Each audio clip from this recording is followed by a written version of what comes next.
Press किया और हम सी ए वाले फ़ोल्डर में ही IT वाले फ़ोल्डर में ही सेव करते हैं इसको। तो हमारे पास CSV तो ऑलरेडी है, फाइल सेव चेक कर लेते हैं। ये देखें CSV फाइल मौजूद है। हम टैब डेलिमिटेड करते हैं तो where is tab delimited, text tab delimited, ये आ गया और हमने इसको सेव कर लिया। तो हमारे पास सेव हो गया, तो ये सेव हो गया। अब हम चेक करते हैं फ़ोल्डर में जाके, तो वेयर इज़ ये आ गया। इसको ओपन किया और हमारे पास IT के फ़ोल्डर के अंदर एक, इन दोनों को मैं डिलीट ही कर देता हूँ। ये दोनों फाइल्स मेरे पास मौजूद हैं, जो कि एक टेक्स्ट डेलिमिटेड है और एक टैब डेलिमिटेड है।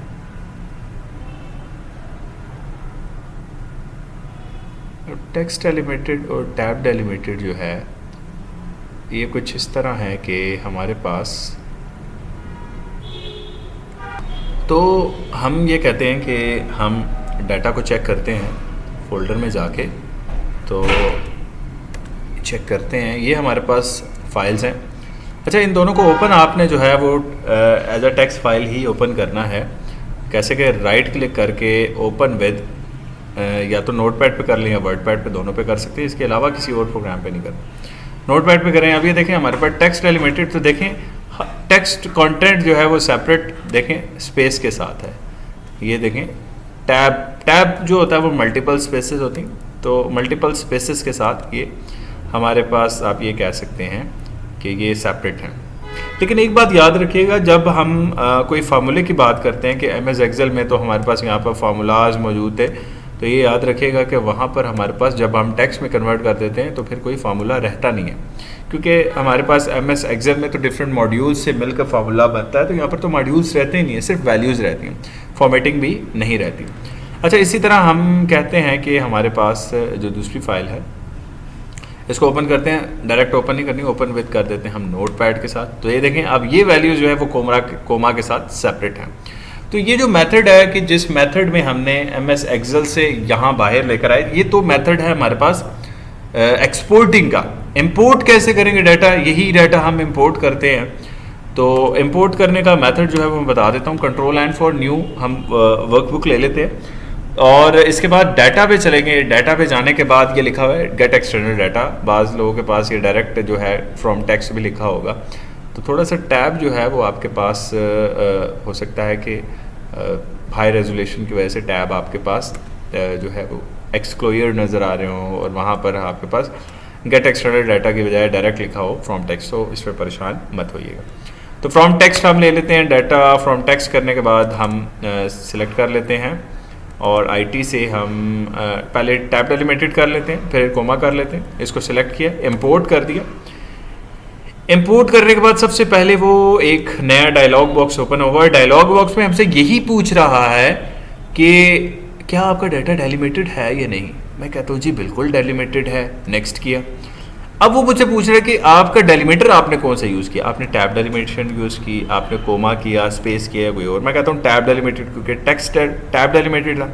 टैब करके नेक्स्ट किया और वो कहता है जनरल फॉर्मेट है। मैं कहता हूँ हाँ जी बिल्कुल जनरल फॉर्मेट है। फिनिश किया। वो कहता है स्टार्ट कहाँ से कर रहे हो, इसी पे या नई वर्कशीट पे। मैं कहता हूँ नई वर्कशीट पे तो नहीं कर रहा, मैं इसी वर्कशीट पे यहाँ से ही स्टार्ट कर रहा हूँ। अगर किसी और सेल से करना चाहे, लाइक P1 से करना चाहे, तो आप लिख सकते हैं यहीं से स्टार्ट करेगा। मैं खैर कहता हूँ A1 से स्टार्ट कर दो। ओके किया। तो अब आप देखिए कि हमारे पास जो डाटा था वो उसी तरह जैसे डाटा हमने एक्सपोर्ट किया था वैसे ही डाटा हमारे पास वापस आ गया। लेकिन फार्मूलाज याद रखिएगा स्टूडेंट्स, फार्मूलाज खत्म हो जाते हैं, फार्मूले नहीं आते वापस, ठीक है। और फॉर्मेटिंग भी खत्म हो जाती है। सिर्फ डाटा जो है वो आपका उन्हीं सेल में आ जाता है जिन सेल से आपने डाटा को एक्सपोर्ट किया था। अच्छा, ये अब हमारे पास यहाँ पर डाटा जो है वो एक्सपोर्ट हो चुका है, इंपोर्ट हो चुका है। ये तो हमारे पास था डाटा हमारे पास टैब डेलिमिटेड। कोमा डेलिमिटेड को भी ऐसे ही करेंगे, फ्रॉम टेक्स्ट करने के बाद यहाँ से ये ऊपर CSV है, कोमा सेपरेटेड वैल्यू, इसको सिलेक्ट किया। और इसमें भी आपने बताना है डेलिमिटेड है, बिल्कुल जी डेलिमिटेड है। लेकिन यहाँ पर आपने कोमा सिलेक्ट करना है, टैब को ख़त्म करके कोमा सिलेक्ट करना है, वगरना कहीं और टैब इस्तेमाल, अगर आप टैब को भी सिलेक्ट करेंगे तो कहीं और अगर टैब इस्तेमाल भी हुई है तो वो उसको भी डेलिमेशन में ले जाएगा। लिहाजा यहाँ पर आपने कोमा करना है, नेक्स्ट किया और उसके बाद फिनिश। और देन यहीं से मैं स्टार्ट करता हूँ। तो देखें ये भी डाटा मेरा इसी तरह आ चुका है। तो वो हमारे पास मेथड था एक्सपोर्ट का और ये मेथड है इंपोर्ट का। तो हमने डाटा जो है वो इंपोर्ट कर लिया, ठीक है।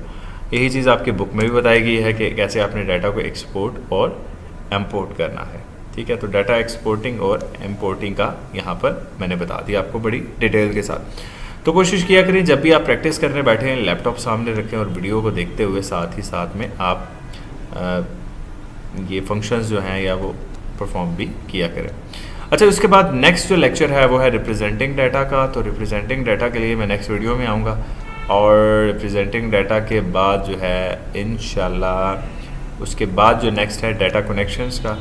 तो डाटा कनेक्शन में भी मैं उससे नेक्स्ट फर्दर वीडियो में आऊँगा, उसमें बताऊँगा कि डाटा कनेक्शन कैसे बनता है, कैसे सिलेक्ट होता है वगैरह वगैरह। तो ये डाटा कनेक्शन मैं इंशाल्लाह आपकी जो इस चैप्टर की 3rd वीडियो है उसमें मैं बताऊंगा। ये तो इस चैप्टर की 1st वीडियो है, ठीक हो गया। और उसके बाद आपका ये चैप्टर कंप्लीट हो जाएगा। मतलब आप ये कह सकते हैं कि इस चैप्टर की टोटल 3 वीडियोस होंगी जिसमें हम चैप्टर नंबर 7 को कवर करेंगे। ये चैप्टर थोड़ा सा मुश्किल है ज़रूर, लेकिन ये है कि आप इसकी प्रैक्टिस लाजमी कीजिएगा। अल्लाह आपको कामयाब करे और अपना बहुत ज़्यादा ख्याल रखिएगा। नेक्स्ट वीडियो तक के लिए अल्लाह हाफ़िज़।